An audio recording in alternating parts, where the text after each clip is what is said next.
ஞானக் கொழுந்தினை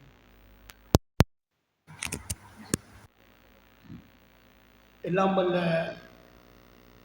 முருகப்பெருமானுடைய திருவருளோடு இந்த ஆசிரமத்தை வழிநடத்துகின்ற ஐயா அவர்களுடைய மலர்பாதங்களை வணங்கி, ஆசிரமத்தின் அணுக்க தொண்டர்களாக இருக்கின்ற இளைஞர்களுக்கு என்னுடைய வணக்கத்தை கூறி, முருகன் அடியார்களாகிய உங்களை வணங்கி இன்றைய சொற்பொழிவை ஆரம்பிக்கின்றேன். இன்று எங்களுடைய சன்னதியான் ஆசிரமத்தினுடைய கலை பண்பாட்டு பேரவையினர் ஒரு ஒழுங்கிலே இங்கே வெள்ளிக்கிழமை தோறும் நிகழ்வுகளை நிகழ்த்துவார்கள். அந்த வரிசையிலே இன்று நிகழ வேண்டிய சொற்பொழிவுக்கு பதிலாக இன்றைய என்னுடைய சொற்பொழிவு இடம்பெறுகிறது.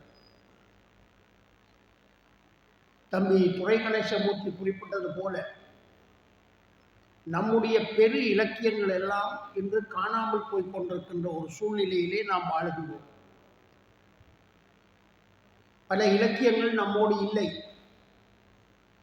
ஆனால் இந்த ராமாயணம், மகாபாரதம், பெரிய புராணம் போன்ற சில இலக்கியங்கள் மட்டும் நம்மை விட்டு நீங்குவதாகவும் இல்லை, நம்முடனே இருக்கின்றது. அதற்கு காரணம் அந்த இறை அருள் என்று சொல்லப்படுகிற ஒன்றுதான். இறைவனுடைய திருவருள் கடாட்சம் பெற்ற இலக்கியங்கள். மகாபாரதத்தை விநாயகப் பெருமான் எழுதினார்.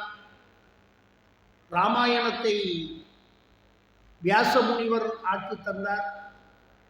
பெரிய புராணத்தை சேக்கிழார் ஆக்கி தந்தார். எல்லோரும் இறைவனை வழிபட்டு தம்முடைய இலக்கியங்களை ஆக்கினார். அவை எந்த ஒரு காரியத்தை செய்தாலும் இறை வழிபாடு என்பது முக்கியமானது. அந்த இறைவனை வழிபடுகின்ற பொழுது அது நம்மோடு இருக்கும். நேற்றைய தினம் ஒரு நிகழ்விலே கலந்து கொள்ள வேண்டியிருந்தது, ஒரு புத்தக வெளியீடு. அந்த புத்தக வெளியீட்டிலே நான் ஒரு கருத்தை குறிப்பிட்டேன். நாம் ரொம்ப கஷ்டப்பட்டு 30-35 ஆண்டுகளாக பல தமிழ் இலக்கியங்களை ஈழத்து இலக்கியம் என்கிற பெயரிலே உருவாக்கினோம். அந்த இலக்கியங்கள் எல்லாம் இன்றைக்கு எங்கே? அந்த இலக்கியங்கள், அங்கே எழுதப்பட்ட பாடல்கள், கவிதைகள் எல்லாம் எங்கே? காணாமல் போய்விட்டது. ரொம்ப வலிந்து நாம் அதை உருவாக்கினோம். அப்படி உருவாக்கிய அந்த இலக்கியங்கள் எல்லாம் காலத்தினால் அழிந்து விட்டது. இந்த தமிழ் இலக்கியத்தை பொறுத்த மட்டிலே ஒன்று இருக்கிறது, இறைவனால் ஆசீர்வதிக்கப்பட்டவை மட்டும்தான் நிலைத்திருக்கும். இறைவனுடைய ஆசீர்வாதத்தை பெறாத எந்த ஒன்றுமே இருக்காது. நம்முடைய புராணங்களும் அப்படித்தான். ராஜராஜ சோழன் இந்த புராணங்களை எல்லாம் நமக்கு பெற்றுத்தந்தான் என்று ஒரு கதை இருக்கிறது. திருத்தொண்டர் புராணம். ராஜராஜ சோழன் சீர்காழியிலே அங்கே சிதம்பரத்திலே இருந்த ஓலைச்சுவடுகளை எல்லாம் பெற்று அந்த ஓலைச்சுவடுகளாக வழியாகத்தான் நமக்கு இந்த தேவாரங்கள் நமக்கு கிடைக்கப்பெற்றது என்று ஒரு பெரிய வரலாறு. அந்த வரலாற்றிலே சிதம்பரத்திலே அந்த நூல்களை எல்லாம், ஓலைச்சுவடுகளை எல்லாம் போட்டிருந்த இடத்துக்குள்ளே போய், உள்ளுக்கு போய் அந்த ஓலைச்சுவட்டை சோழன் எடுக்கிறார். எடுத்து பார்த்தால் அந்த ஏடுகளில் பல கரையான் அரித்து போய் கிடந்தது. எல்லாம் செல் அரித்து போய் சேதப்பட்டு கிடந்தது. அதற்கு நாம் சொல்லுகிற சமாதானம் என்ன என்று சொன்னால், காலத்துக்கு ஒவ்வாதவை நீக்கப்பட்டு காலத்துக்கு ஏற்றவை மட்டும்தான் நமக்கு கிடைத்திருக்கிறது என்று நமக்கு நாமே ஒரு ஆறுதல் சொல்லிக் கொள்வோம் என்பதுதான் என்னுடைய கருத்து. நம்முடைய தவறை விட்டு விடுவோம். நாம் அதை பாதுகாக்கவில்லை. அந்த நூல்களை நாம் பாதுகாக்கவில்லை, அந்த ஓலைச்சுவடுகளை. அதனாலே அது சிதைந்து போய்விட்டது. இப்படியே நாம் ஒவ்வொரு காரணத்தையும் சொல்லி நம்முடைய பேரு இலக்கியங்களை பலவற்றை இழந்து விட்டோம். இன்னைக்கு சிலது காப்பாற்றப்பட்டிருக்கிறது. அது சாகாவரம் பெற்ற நூல்கள் போல என்னுடைய மனதுக்குள்ளே படுகிறது. அந்த வகையிலே இன்னைக்கு ராமாயணத்திலே இருந்து சில கருத்துக்களை உங்களோடு கலந்து கொள்ள திருவருள் கைகூடி இருக்கிறது. ராமாயணத்துக்கு என்ன சிறப்பு என்றால், ராமாயணத்திலே வருகின்ற ராமன் என்கிற பாத்திரம் விஷ்ணுவினுடைய அவதாரம், கடவுள் அவதாரம். சீதை மகாலட்சுமியினுடைய அவதாரம். ஆனால் எந்த இடத்திலும் கம்பனுடைய ராமாயணத்திலே ராமன் தன்னை விஷ்ணுவாகவோ சீதை தன்னை மகாலட்சுமியாகவோ காட்டியது கிடையாது. எந்த ஒரு சூழ்நிலையிலும் காட்டவில்லை. அதுதான் எனக்கு ராமாயணத்தை பொறுத்த மட்டிலே ஏற்படுகிற தாக்கம். என்ன காரணம் என்றால், மனிதன் எப்படி வாழ்வது, மனிதனுக்கு வருகின்ற இன்ப துன்பங்கள், அந்த இன்ப துன்பங்களிலே இருந்து நாம் நம்மை எப்படி காத்துக்கொள்வது, இதற்காக வாழ்ந்து காட்டுவதற்கு தோன்றிய அவதாரம் தான் ராம அவதாரம். அதனாலேதான் ராமாயணத்திலே நம்மை போல ராமனும் துன்பப்பட்டார், சீதை கொடும் துன்பத்தை அனுபவித்தார். இது எல்லாம் நாம் பார்க்கணும். இது நமக்கு வாழ்க்கையை கற்றுத்தருவதற்காக உருவாக்கப்பட்ட பெரு இலக்கியம். ராமாயணத்தினுடைய அடிப்படை நாதம் சீதையினுடைய வரலாறு தான். ராமனுக்கு இருக்கிற சிறப்பை விட சீதைக்கு பெரும் சிறப்பும் ராமாயணத்திலே பேசப்பட்டிருக்கிறது. இதுக்கு என்ன காரணம் என்று சொன்னால், நம்முடைய இலக்கியங்கள் பெண்களை முதன்மைப்படுத்தியவை என்பதை உணர வேண்டும். மகாபாரதத்திலே எப்படி திரௌபதி முதன்மைப்படுத்தப்பட்டிருக்கிறாளோ அதுபோல ராமாயணத்திலே சீதை முதன்மைப்படுத்தப்பட்டாள், கற்புடைய பெண்ணாக காட்டப்பட்டாள். கற்பென்றால் என்ன என்பதற்கு ஒரு விளக்கமாக சீதை அமைந்தாள். சீதையினுடைய வரலாறு அதுதான். கதை தெரியும், எல்லாருக்கும் கதைகள் எல்லாம் தெரியும். நான் இன்னைக்கு அந்த ராமாயணத்துக்குள்ளே இருக்கிற சில நுட்பங்கள், அதோடு தொடர்புடைய சில கருத்துக்களை சொல்லுவதற்கு இன்னைக்கு முருகப்பெருமான் திருவருள் கூட்டி இதிலே கொண்டு வந்து இருத்தியிருக்கிறார். சீதை என்று சொல்லப்படுகிற அந்த பாத்திரத்திலே நாங்கள் ரசித்து கொண்டு போனால், திருமணமாகிவிட்டது. சீதை திருமணமாகி இங்கே அயோத்திக்கு வருகின்றாள். அப்படி வந்து வாழ்ந்து கொண்டிருக்கிற பொழுதுதான் அங்கே துன்பம் ஏற்படுகிறது. ராமன் காட்டுக்கு போக வேண்டும். காட்டுக்கு போகிற வரத்தை பெறுகின்றார். கைகேயினாலே செய்யப்பட்ட சூது. இவன் புறப்படுகிறான். புறப்படுகிற பொழுது சீதை இடத்திலே வருகின்றான். வந்து சொல்லுவான், நான் காட்டுக்கு போகிறேன், கல்லும் முள்ளும் நிறைந்த காடு, உன்னுடைய செம்பவள கால்கள் பூக்களை போன்று மலர்களைப் போல இருக்கின்ற உன்னுடைய பாதம் அந்த காட்டுக்குள்ளே போவதற்கு ஏற்றதல்ல. அந்த முள்ளும் கல்லும் உன்னுடைய காலை பதம்பாக்கிவிடும். ஆகவே நீ இங்கே இரு, நான் சென்று வருகிறேன் என்று ராமன் சீதையை விட்டுட்டு தான் புறப்படுறான் இலக்கியம்.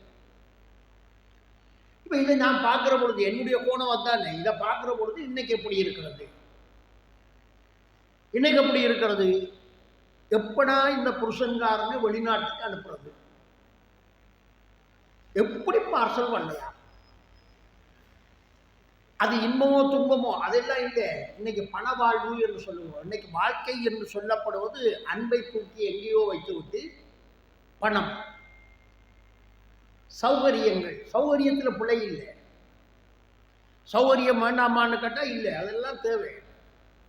ஆனால் நாம் அளவுக்கு அதிகமாக இந்த பணத்தின் மீது மோகம் கொண்டு இதன் விளைவாகவே தவறுகளையும் ஆக்கிக் கொள்கிறோம். பணம் இல்லாட்டி இவ்வுலகு இல்லை என்று நம்ம பெரியவர்களே சொல்லிவிட்டார்கள். அது தவறு இல்லை. ஆனால் இது என்னன்னா, யாரையோடையாவது ஒப்பிடுறது, அது குடும்பத்தில் உள்ளவர்களோடு ஒப்பிட்டு கொண்டு தன்னுடைய வீட்டிலே இருக்கிறவரை பிடித்து அனுப்புவோம். துடிப்பர் அனுப்பிட்டு இங்கே இருந்து அவரோட டெலிஃபோன் நடக்கும்.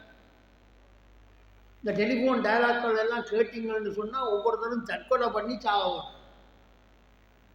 நான் பேசுகிறதில் கேட்டீங்கன்னா நீங்கள் அங்கே போய் என்ன செய்யறியோ, நாங்கள் இங்கே சாப்பிட்றதோ இல்லையோ, எல்லாம் அம்மா பேசுகிற வசனங்கள். அள்ளி விடுவான். அவன் அங்கே என்ன செய்து கொண்டிருக்கிறான் என்கிற சிந்தனையே இருக்காது. வெளிநாட்டில் போன எல்லோரும் சொகுசாக இல்லை. பலர், நான் அறிய பலர் பெரும் துன்பத்துக்கூடாக வாழுகிறார்.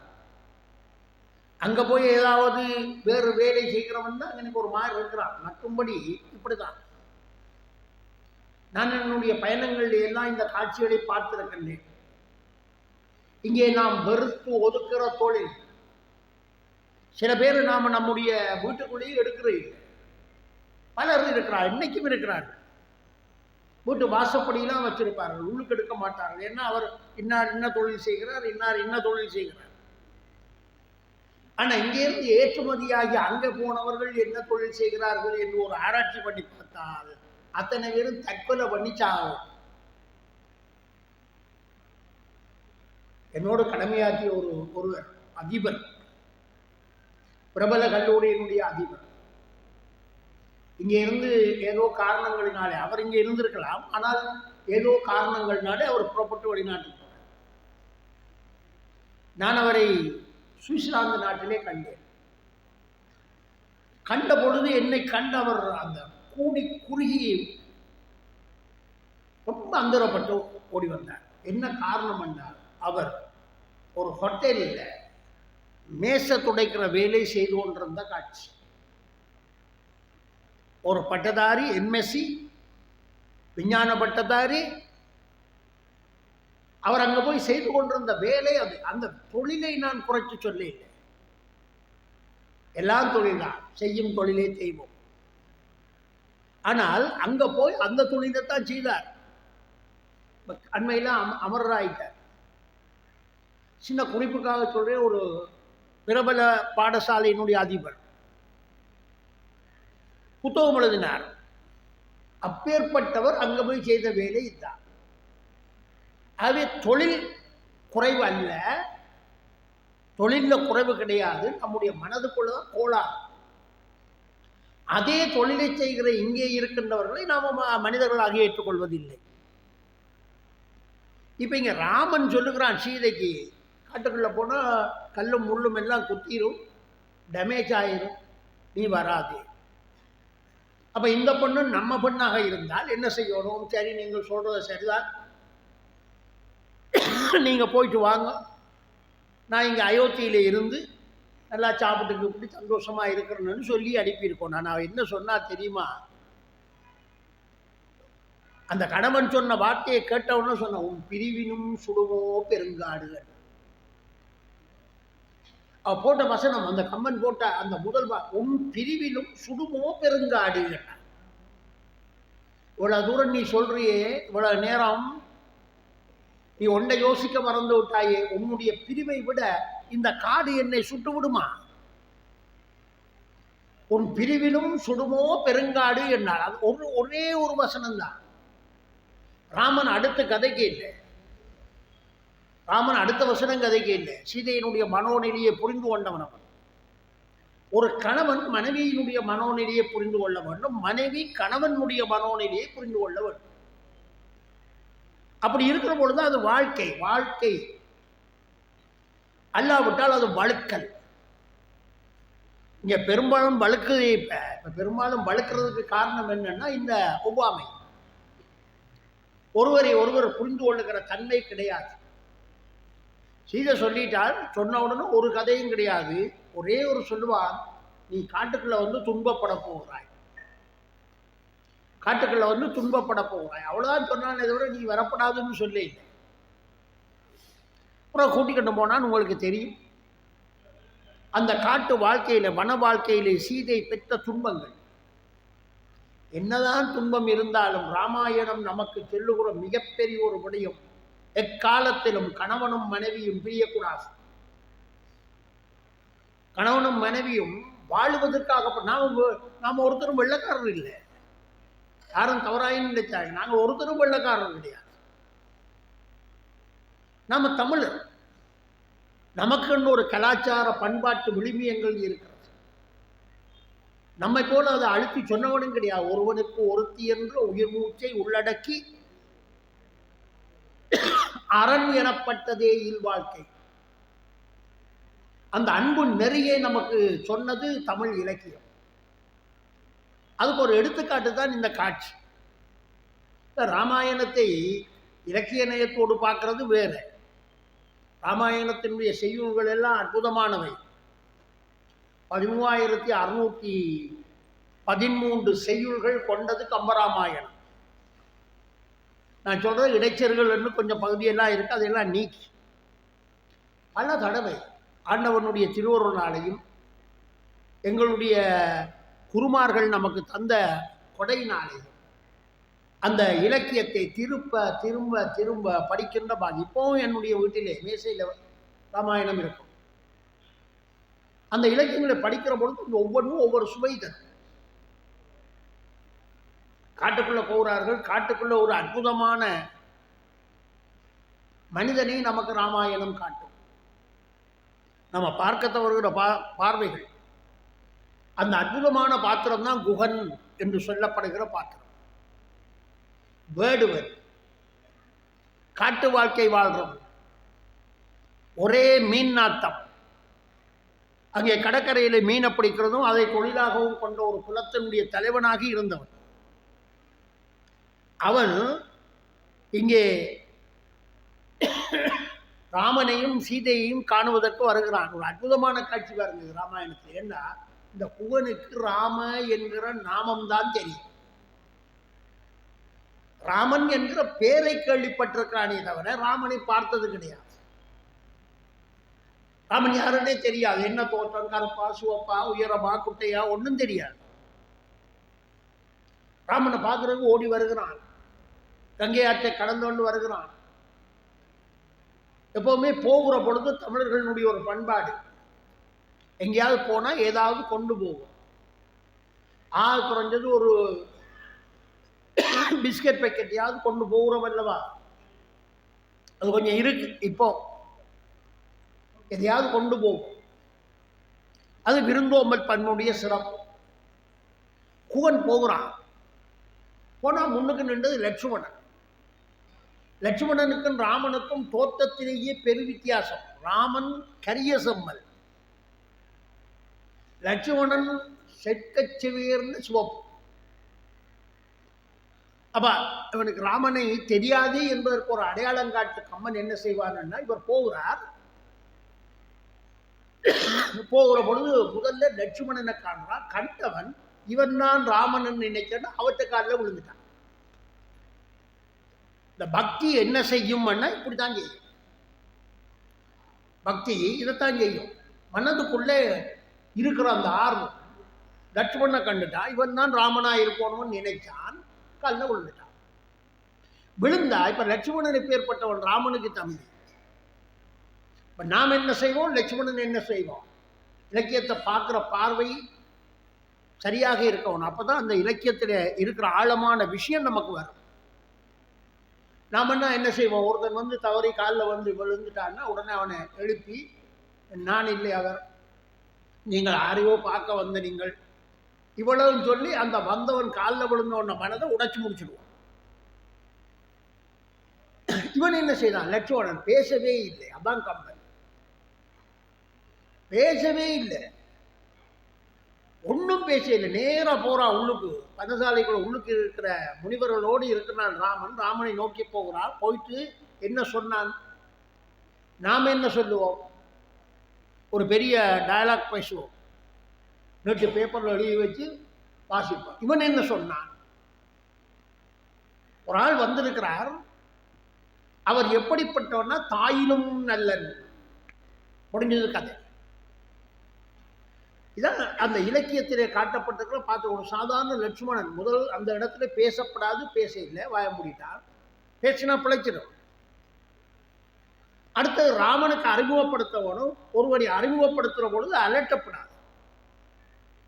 இவர் யார் தெரியுமோன்னு தொடங்கப்படாது. நாம் என்ன தொடங்கிடுவோம், தொடங்கி ஏதோ ஒரு முறையில் சுற்றி வளைச்சிடணும். அவருக்கு எனக்கு என்ன உறவுன்னு சொல்லித்தான் மிச்சம் கதைப்போம்.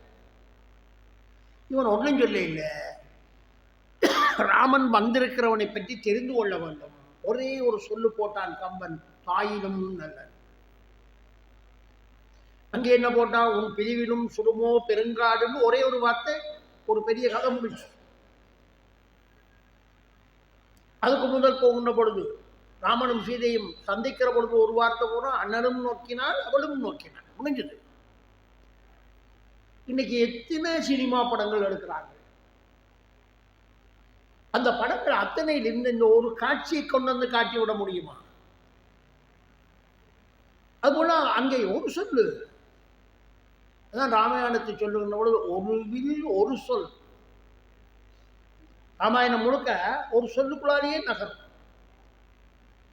தாயினும் நல்லெண்ணான் நன்னு விளங்கிட்டு ராமனுக்கு, டே யாரோ ஒரு பெரிய ஆள், அவரை கட்டாயம் நான் பார்க்க வேணும், எல்லாம் அவனே முடிவு செய்யறான். முடிச்சு வந்து கூட்டின்னு வாண்டாச்சு.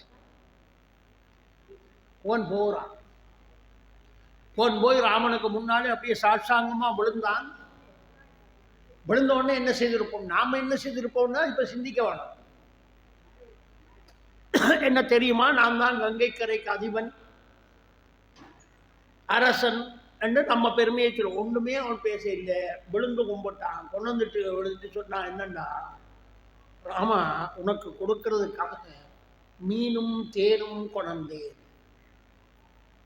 ராமாயணத்தினுடைய அடுத்த தித்திக்கும் பகுதிகள் எனக்கு ஏதோ ஞாபகம் வருகிறதை சொல்லுகிறேன், ஒரு கோர்வை அல்ல. கோர்வையாக இது அமையாது. நான் மீனும் தேனும் கொண்டேன், கையுறை கொண்டுறான். கொண்டு வந்த பொருள் என்ன, மீனும் தேனும். யாருக்கு கொண்டானா, ராமனுக்கு கொண்டு வரான். ராமன் எப்பேற்பட்டவன், சுத்த சைவம். சுத்த சைவம். அது சில படங்கள் போடுகிற பொழுது அவருக்கு ஒரு பூநூல் போட்டு ஏதோ அந்தனர் என்ன மாதிரி காட்டி வச்சுக்கிறாங்க. நம்முடைய ஆட்கள் செய்கிற வேலை தானே. அவர் அந்தனர் அல்ல, அவர் அந்தனர் அல்ல. அதுக்கு பல ஆதாரங்கள் இருக்கிறது. படம் போடுகிற பொழுது நம்முடைய புகைப்படக்காரர்கள் ஆர்டிஸ்ட் கீறுகிற பொழுது ஒரு நூல் போட்டுறோம். நூல் போட்டால் ஏதோ பெருமை என்று. வேதத்திலேயே பிராமணம் இல்லை, வேதத்திலேயே பிராமணம் கிடையாது, வேதத்திலே எந்த விதமான சாதியும் கிடையாது. நாம் என்ன செய்து கொண்டிருக்கிறோம் என்று சொன்னால், இதுக்கெல்லாம் கண் மூக்கு வாயெல்லாம் வச்சு படைச்சு இந்த இலக்கியங்களை சுழச்சு கொண்டிருக்கிறோம். அதுக்குள்ள போய் மாண்டு போயிருக்கிறோம். இவன் கொண்டு போனது மீனும் தேனும். ஆனால் அவர் சைவம், சாப்பிட மாட்டான், மச்சம் சாப்பிட மாட்டான். அப்போ இப்போ நாம் என்ன செய்வோம், இதுதான கதை. நாம் என்ன செய்வோம், அங்கே வையன்றுவோம். ஏன் நான் தான் தொடமாட்டேனே, மீனை தொடமாட்டேன். இவன் என்ன செய்கிறான், மீன் பழுதாகாமல் இருக்கிறதுக்காக தேனுக்குள்ள போட்டான். அந்த காலத்திலேயே மெடிசின். தேனை போல சிறந்த ஒன்றுமில்லை. நீண்ட காலம் மறையா, இப்போ கொஞ்சம் காலத்துக்கு முதல், இந்த கொரோனாவுக்கு முதல், இப்போ இந்த அயோத்தி கோயில் கட்டப்பட்டிருக்கிற அந்த பிரதேசங்களிலே எனக்கு கிடைக்கிற குறிப்பின்படி சொல்லுகிறேன், அகழாராய்வு செய்திருக்கிறார்கள். அந்த அகழாராய்வு செய்த பொழுது அதுக்குள்ளே ஒரு கூசா. இப்போ கூசானாலும் நம்ம பிள்ளைகளுக்கு தெரியாது, என்ன போயிட்டு கூசா அதை எடுத்துருக்கிறார்கள். எடுத்து வெளியாலே கொண்டு வந்தால் அந்த கூசாவை திறந்திருக்கிறார். திறந்தா அதுக்குள்ளே இருந்தது தேன். அதுக்குள்ளே இருந்தது தேன், என்றும் அழியாதது. அது தேனை போல சிறந்த மருந்து கிடையாது. காலையில் எழும்பி ஒரு கரண்டி தேன் ஒரு டம்ளர் தண்ணிக்குள்ளே கரைச்சி போட்டு குடித்தால் இந்த வயிற்றுக்குள்ளே இருக்கிற நச்சு வாயுக்கள் எல்லாம் போயிடும். அதுபோல தேனை போல ஒரு மருந்து கிடையாது, சிறந்த மருந்து தேன். தேனுக்குள்ளே போட்டு வச்சு பாதுகாக்கிறோம்னா பெரிய கதை. இங்கே அதே போல இவர் என்ன செய்கிறார், மீனை தேனுக்குள்ளே போட்டு பதப்படுத்தி இதை கொண்டு வரோம். அதுக்குள்ளேயும் ராமன் கதையில கம்பன் வைக்கிற ஒரு மிகச்சிறப்பு தான். அதை வாசிக்க வாசிக்க அந்த மனதுக்குள்ளே மகிழ்ச்சி வரும்.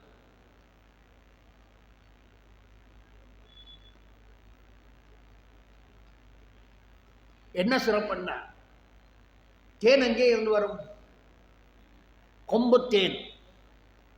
நல்ல மலை உச்சியில் இருந்தால் அந்த தேனை பெறுவார்கள். கொம்பு தேன் மலை உச்சியிலிருந்து புறப்படுவது. மீன் எங்கே இருந்து கிடக்கும், கடலுக்குள்ளே இருந்து வரும். அப்ப இந்த மீனையும் தேனையும் படைத்து காட்டினான். ஏன் படைத்து காட்டினான்னா இவனுடைய அன்பை வெளிப்படுத்துவதற்கு. கோனுடைய அன்பை சொல்லணும். இவனுடைய அன்பு எப்படிப்பட்டன்னா மலையிலும் உயர்ந்தது, அதான் தேனை காட்டினான். கடலை விட ஆழமானது மீனை காட்டினான். அப்ப இவனுடைய அன்பை மதிப்பிட முடியாது. அவ்வளவு பெரிய அன்புக்கு உரியவன் குகன்.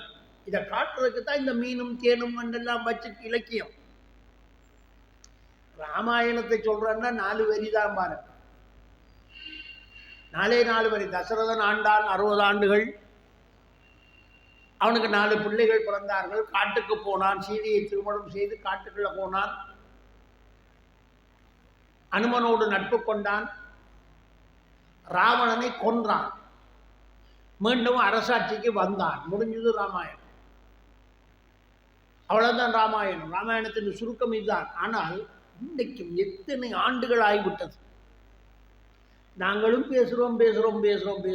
ஒவ்வொரு காலம் ஒன்று. அதுவும் எங்களுடைய கம்பன் கழகத்திலே என்ன செய்வார்கள்னா ஒவ்வொரு வருஷமும் தலைப்பு போடுவார்கள். புதுசா தலைப்பு போடுவார்கள்.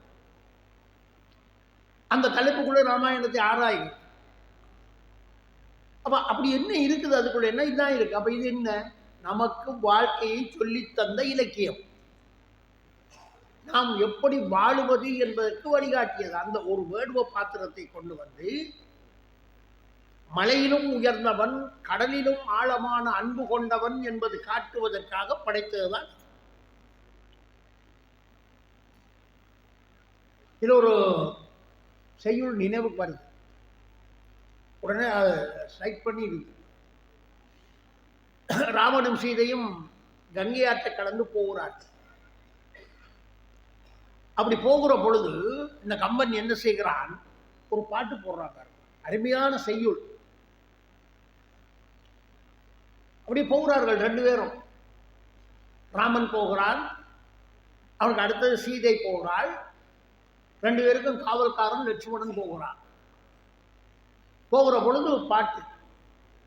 அந்த சூரியனுடைய வெளிச்சம் ராமன் மீது விழுகிறதா. சூரியனுடைய வெளிச்சம் ராமன் மீது விழுகிறது.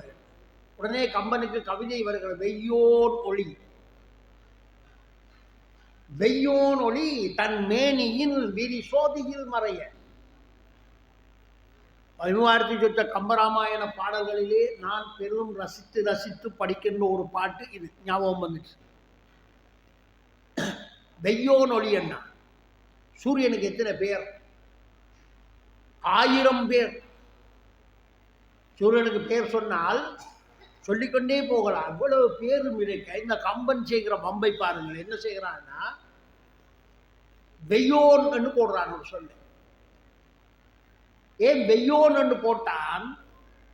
அந்த சூரியனுடைய வெளிச்சம் என்னுடைய தெய்வமாகிய ராமனுக்கு மேலே விழப்போகுது. அப்படி விழுகிறபடியால அந்த மேனியில சூடு ஏறப்போகிறது. ஆகவே நீ கொடியவன், நீ கொடியவன் என்கிற அர்த்தத்தில் போட்ட சொல்லுதான் வெய்யோன். நீ ராமனை சுடுகிறாய். ராமனை சுடுகிறபடியால உன்னுடைய நாமங்கள்லயே உனக்கு இப்ப பொருத்தமான நாமம் எதுன்னா அந்த வெய்யோன் தான். வெய்யோன் ஒளி தன் மேனி விரிசோதியில் மறைய. அடுத்த என்ன நினைச்சாலே, சூரியனை தானே எல்லாரும் போடுகிறீர்கள். சூரியனுடைய வெளிச்சத்தை, சூரியனுடைய கதிர்களை பற்றித்தானே பேசுகிறோம். அதை விட ஒன்றும் இல்லை என்று போடுகிறோம் அல்லவா?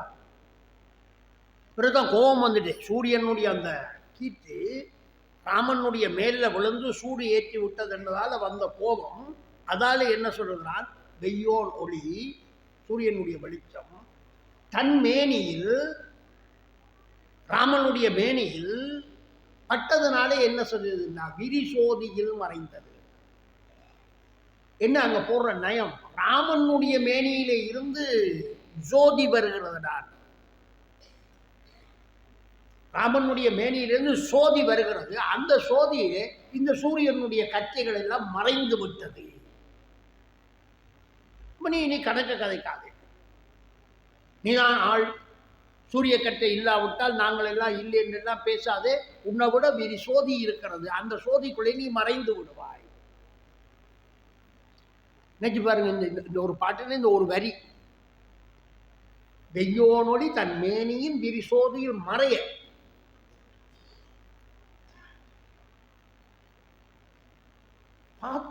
பார்த்துட்டு இதுவும் சரி வராது, இந்த சூரியனை விட ஏதாவது பெருசா சொல்லணும்.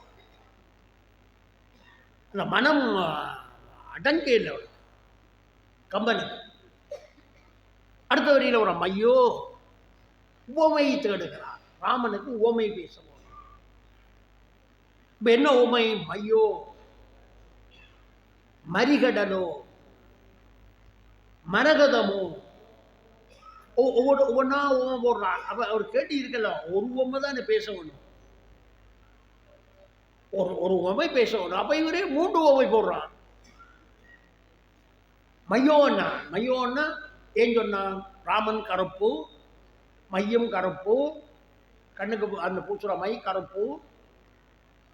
போட்டவன் என்ன நினைச்சான்னா, இந்த மை தான் மறைஞ்சு போயிருமே, மை அழியும் அல்லவா, என்னுடைய ராமன் அழியக்கூடிய ஆளா?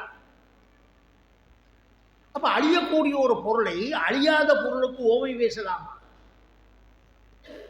அழியக்கூடிய ஒரு பொருளை அழியாத பொருளுக்கு ஓமை பேசலாமா? ஆகவே மையோ பிள்ளை சரியில்லை, தானே ரிஜெக்ட் பண்றான். மையோ, மரகதமோ, நவரத்னங்கள்லயே சிறந்தது மரகதம். அப்ப அந்த மரகதத்தை பற்றி பேச வந்தவன் அது வெளிச்சத்தை எல்லாம் கொடுக்கும், மிக உயர்வானது, சிறப்பானது, எல்லாம் சரி. ஆனால் மரகதம் அழிந்து விடுமே, மரகதம் வெடிக்கும். அப்ப அழிந்து போகக்கூடிய ஒரு பொருளை நான் என்னுடைய பரம்பொருளுக்கு சூட்டலாமா? போச்சு, அதுவும் போச்சு. அடுத்தது பார்த்தா இனி என்ன சொல்லலாம்? மரிகடலோ. அடுத்த ஓமை, 2 ஓமை தோத்து போச்சு. கம்பன் தான் படைத்த ஓமையே தானே தோக்கடிக்கிறான். ஏன்? அந்த இலக்கிய நயம் தோத்து போச்சு. மரிகடலோ ஏன் சொன்னான்? கடல், கடலினுடைய அந்த நிறமும் ராமனுடைய நிறமும் ஒன்று. இன்னொரு நயம் வச்சா என்னன்னா, ராமன் விஷ்ணுவனுடைய அவதாரம், விஷ்ணு கடலுக்குள்ள இருக்கிறவர்.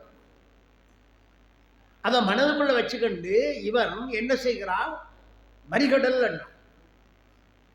கொஞ்சம் சந்தோஷம் அவருக்கு. என்ன, முதல் 2 முளைஞ்சு போச்சு, இப்போ 3வது ஓமை சொல்லியிருக்கிறேன், இது சரி போல கிடக்கு. யோசிச்சு பார்த்தா, ஐயோ கடல் கொந்தளிக்குமே. ராமன் எப்பயாவது கொந்தளிச்சிருக்கிறான்? அவன் அமைதியினுடைய சொரூபம், அவன் அமைதி வடிவத்திலே இருக்கிற ஆள். அவனை போய் இந்த கொதிக்கின்ற கொந்தளிக்கின்ற கடலுக்கு ஓமை பேசலாமா? 3 ஓமையும் தோற்று போச்சு பாருங்க. அதுக்கு பிறகுதான் பாருங்க கம்பன் ஒரு ஓமை சொன்னான். இலக்கிய உலகம் உள்ளவரை அப்படி ஒரு ஓமையை யாரும் பேசவில்லை. என்னன்னா ரொம்ப ஆச்சரியம். மையோ, மரகதமோ, மரிகடலோ, ஐயோ ஐயோன்னு ஒரு கத்துனா பாருங்க. என்ன கத்துன்னா, ஐயோ இவனுடைய அழகை என்னால பேச முடியலையே. அந்த ஐயோ என்கிற வார்த்தை தான் இங்கே ராமனுக்கு அடை. அடுத்த ஒரு சொல்லு போடுவா, என்ன, அழியா அழகுடையா, அழியா அழகுடையா. இப்ப அவருக்கு நிறைவு என்ன? அவருடைய அழகு சொல்ல முடியாது, அவனுக்கு ஓமை பேச முடியாது, ஆனால் அழியாத அழகு. சும்மா ஒரு நயத்துக்காக இங்க பிள்ளைகள் என்ன படிக்கிறன்னு தெரியாமல் படிக்கிறார், என்ன பார்க்கிறன்னு தெரியாமல் பார்க்கிறார். விடிஞ்சா பொழுதுபட்டா இந்த போனை போட்டு நோண்டுகிறாங்க. நோண்டுங்க, அது நவீன விஷயங்கள் எல்லாம் இருக்கு, நல்ல விஷயங்கள் இருக்கு, நோண்டுங்க. அப்படி நோண்டுகிற பொழுது இந்த கூகுள் அதுவர்கள் எல்லாம் போயிட்டு இப்படி இந்த ராமாயணம் அப்படி இப்படி எல்லாம் இருக்கு, இது பெருசா பார்க்க வேண்டாம், சும்மா கொஞ்சம் தட்டி பாருங்க. தட்டி பார்த்தா கொஞ்சமாவது நம்முடைய தமிழ் சுவை விளங்கும். கொண்ட சொல்லியாகணும். வெளிநாட்டிலே இருக்கிற பிள்ளைகள் தமிழ் படிக்கிறார்கள். ஒரு நூல், ஒரு புத்தகம் தமிழ் எழுத்துத்துறையை வளர்க்குவதற்காக ஒரு புத்தகம் எழுதி இங்கே இருந்துதான் அதனுடைய மொழிபெயர்ப்புகள் எல்லாம் செய்து ஒப்புநோக்கள் எல்லாம் செய்து அனுப்பப்பட்டு அங்கே அந்த புத்தகங்கள் அங்கே உள்ள தமிழ் பாடசாலைகளிலே கற்பிக்க ஆரம்பித்திருக்கிறார்கள். தமிழ் படிக்கிறார்கள். நாம தமிழ் படிக்கிறோம் இல்லை. நமக்கு தமிழ் ஏதோ வில்லங்கம் முடித்த பாஷையா போச்சு. ஒரு சாதாரண ஏழை குறைச்சி சொல்றதாக மட்டும் மதிப்பிட வேணாம். பள்ளிக்கூடம் போக இல்லை, ரொம்ப கஷ்டம், ஏதோ ஒரு சிறு தொழில் செய்து வாழுகிறார். அவரை கேட்டால் அவர் என்ன சொல்றாருன்னா, எந்த பிள்ளையாவது இங்கிலீஷ் மீடியத்தில் படிப்பிக்கிறேன், எந்த பிள்ளையாவது இங்கிலீஷ் மீடியத்தில் படிப்பேன். இங்க ஆங்கிலத்துக்கு யாரும் பகை அல்ல, ஆங்கிலத்தை நல்லா படிக்கணும். அது ஏற்றுக்கொண்டோமோ ஏற்றுக்கொள்ளவில்லையோ இன்டர்நேஷனல் லாங்குவேஜ்னு வந்துட்டு. ஆனால் ஆங்கிலத்தை பேசுகிறவர்கள் ரொம்ப குறைவு, ஆங்கிலத்தை தாய்மொழியாக கொண்டவர்கள் ரொம்ப குறைவு. அதுக்காக தமிழை அழிக்க முடியாது, நம்முடைய பாஷையை படிக்க வேண்டும். அஞ்சு பாடத்தை கட்டாய பாடமாக கொண்டு வருகின்ற ஒரு கல்வி திட்டம். 5 பாடம்: தாய்மொழி, ஆங்கிலம், விஞ்ஞானம், கணிதம், சரித்திரம். இந்த 5 பாடங்களையும் கட்டாய பாடமாக கொண்ட ஒரு பாட நெறியை அரசாங்கம் வகுத்திருக்கிறது. நான் அதுக்கு ஆதரவு. அந்த 5 பாட நெறி வருகின்ற பொழுது தமிழும் வரும், ஆங்கிலமும் வரும். கட்டாய பாடமாக வருகிற பொழுது அதை படித்தே ஆக வேண்டும். முதல் ஆசிரியர்கள் படித்தே ஆக வேண்டும். அந்த அந்த நெறிக்கு வருகிற நம்முடைய தாய்மொழியை இழந்துட்டு பிறகு இந்த 35-40 வருஷம் சண்டை இன்னத்துக்கு பிடிச்சோம். நல்லா சிந்திச்சு பாருங்க. இப்ப என்னென்னலாம் சொல்றீர்கள், என்னென்னலாம் பேசுகிறார்கள். 40 வருஷம் சண்டை பிடிச்சோம், லட்சக்கணக்கான நம்முடைய உயிர்கள் இறந்திருக்கிறார்கள். என்னத்துக்கு நடந்தது? ஏன் இந்த தேவையில்லாத போராட்டம்? இப்ப தமிழையே விட்டுட்டுமே. நான் சொல்றது காரணம், இங்கே தமிழ், ஒரு அறிஞர் சொன்னார், தமிழ் பிறந்தது மதுரையிலே, மதுரை தமிழ்ச்சங்கம் தான் தமிழை உருவாக்கியதுன்னு அவர் பெரிய அறிஞர். தமிழ் வளர்ந்தது எங்கேன்னு கேட்டால் அவர் சொன்னார், தமிழ் வளர்ந்தது யாழ்ப்பாணத்தில் என்னார். இது நமக்கு பெருமை. தமிழ் மதுரையில பிறந்திருக்கலாம், ஆனால் தமிழை வளர்த்தது யாழ்ப்பாணம், ஸ்ரீலஸ்ரீ ஆர்மோனாவலர். ஸ்ரீலஸ்ரீ ஆர்மோனாவலர் தமிழை வளர்த்து தந்தார். பின்னாலே நான் யோசிக்கிறது, தமிழ் எங்க சாகுது? பிறந்தது சரி, வளர்ந்தது சரி, எங்க சாகுதுன்னா சென்னையில சாகுது. சென்னையில போய் அவன் தமிழ் பேசுறத கேட்டீங்கன்னா மண்டை பிச்சு கண்டு போயிடும். இப்ப அது என்ன நடக்குதுண்டா, இப்ப யாழ்ப்பாணத்தில் தொடங்கி இருக்கு. யாழ்ப்பாணத்தில் இப்ப இந்த தமிழ் மெல்ல மெல்ல அழியட்டு. பாரதி கூட ரொம்ப கவலைப்பட்டு தான் சொன்னான், மெல்லத்தமிழினி சாகும் என பேதை உரைத்துட்டான். அவனுக்கு சொல்ல மனம் வரையில்லை. மெல்லத்தமிழினி சாகும்னா அவனுக்கு சொல்ல வர முடியல. ஆனா சொல்ல வேணும், எப்படி சொல்லலாம்னு பாரதி யோசிச்சார். யோசிச்சுட்டு சொன்னான், ஒரு பேதை உரைத்துட்டான். யாரோ ஒருத்தன் சொல்றானப்பான்னு சொல்லி தன்னுடைய எண்ணத்தை வெளிப்படுத்தியவன் பாரதி. நம்முடைய இலக்கியங்கள் அப்படிப்பட்ட. நல்ல தமிழை படிக்க விடுங்க, பிள்ளைகளை வாசிக்க விடுங்க, புத்தகத்தை எடுத்து கொடுங்க. புத்தகத்தை கொடுத்து அந்த பிள்ளைகள் படிக்குதான்னு பாருங்க, ஆங்கிலத்தையும் படிக்குதான்னு பாருங்க, கணிதம், விஞ்ஞானம். அல்லாவிட்ட நாம் என்ன காரணத்துக்காக இந்த போராட்டங்களை எல்லாம் உருவாக்கி வாழ்ந்தோமோ அதை உடனே பிழைச்சு. இப்போ கம்பனுடைய பாட்டுகளினுடைய சிறப்புகள் அதான். இதெல்லாம் முடிஞ்சது. பண்ணசாலைக்கு போயாச்சு. நான் கதை சொல்லி இல்லை, நான் மனதுக்குள்ள படுகிறதே துணுக்கு பேச்சுன்னு சொல்லுவார்கள். அதுதான் இன்றைக்கு நடக்குது. பணசாலையெல்லாம் அமைச்சு அங்கே ராமனும் சீதையும் அன்போடு இருக்கிறார்கள். இருக்கிற பொழுது அந்த மாயமான்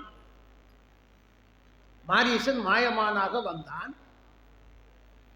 சீதை ராமனிடத்தில் போய் சொல்லுகிறாள், இந்த பாருங்க ஒரு அற்புதமான மான், இந்த மானை பிடிச்சுக்கிட்டு வா. ஏன் சொல்றேன்னா, அண்மையில் ஒரு பட்டிமண்டபத்தில் பேசிய ஒருவர் காட்டுக்குள்ள போய் கிழங்கையும் இலைகளையும்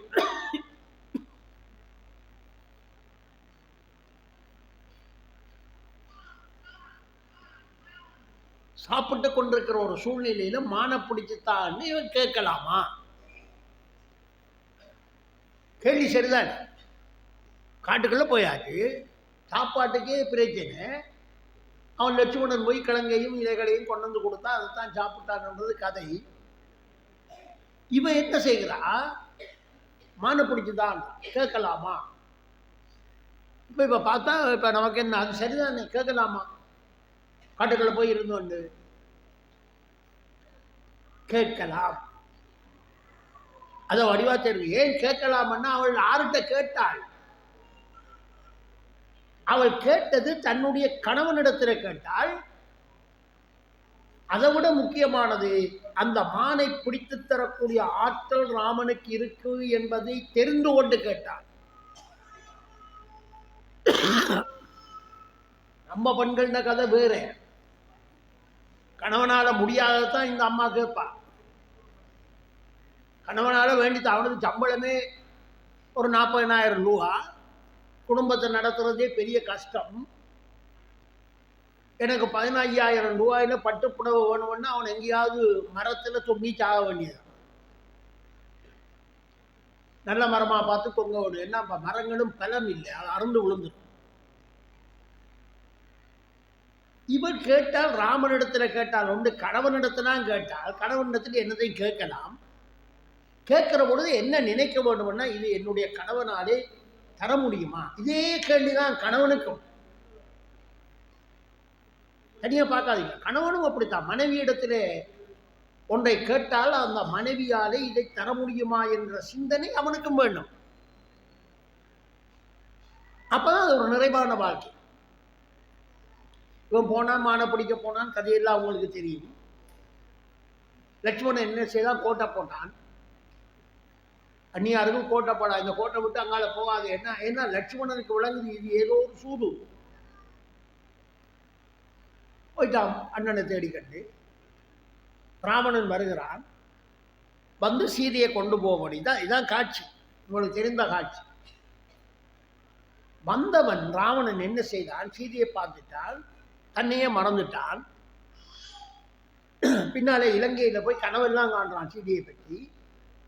கனவுன்னா கொஞ்ச நெஞ்ச கனவு இல்லை, சினிமா படம் தூக்குற கனவு காண்றான் ராவணன். அப்படியெல்லாம் கனவு காண்றான். இப்ப இங்க சீதையை கண்டவன் என்ன செய்யலாம்? தூக்கி கொண்டு ஓட வேண்டியதானே, தூக்கி கொண்டு போக வேண்டியானே. பயம், பக்கத்தில் போக பயம். ஏன்? கற்புடைய பெண்ணின் ஆற்றலை தெரிந்தவன் ராவணன். ஒரு கற்புடைய பெண் நெருப்பு. அவள் மாற்றான் ஒருவன் தொடுவாளே ஆனால் அவளை எரிக்கின்ற வல்லமை கொண்டவள். அதை தெரிஞ்சு வச்சிருந்த காரணத்தினாலே தான் ராவணன் என்ன செய்தார்னா, சீதையை தூக்கி கொண்டு போற முயற்சியை விட்டு பேத்தெடுத்து கொண்டு போனான் என்று கம்பன் பாடினான். இதுதான் இந்த இலக்கியம் சொல்லுகிற ஒரு விடயம். பெண்கள் எப்பவும் நெருப்பாக இருக்க வேண்டும். அப்படி பெண்கள் நெருப்பாக இருந்தா வீட்டுக்கும் பெருமை, நாட்டுக்கும் பெருமை, எல்லோருக்கும் பெருமை. அப்ப ஆண்கள் எப்படியா இருக்க வேண்டும்னா, அந்த நெருப்பை பாதுகாக்கிறவர்களாக ஆண்கள் இருக்க வேண்டும். ஆண்கள் தங்களுடைய கடமையை விட்டுட்டு இருக்க இயலாது. அவள் நெருப்பாய் இருக்க வேண்டும் என்றால் நீ அந்த நெருப்பை பாதுகாக்கிற அரணாக இருக்க வேண்டும் என்பது ராமாயணத்தினுடைய ஒரு சிறு விடயம் என்று கூறி, இன்றைய தினம் நீண்ட நாட்களுக்கு பிறகு, நாட்கள் எல்லாம் வருடம், அதுக்கு பிறகு ராமாயணத்தை சிந்திக்கின்ற ஒரு வாய்ப்பு கிடைத்தது. இன்றைக்கு என்னுடைய மனமார்ந்த நன்றியையும் கூறி முருகப்பெருமானுடைய திருவருளோடு நிறைவு செய்கிறேன். நன்றி, வணக்கம்.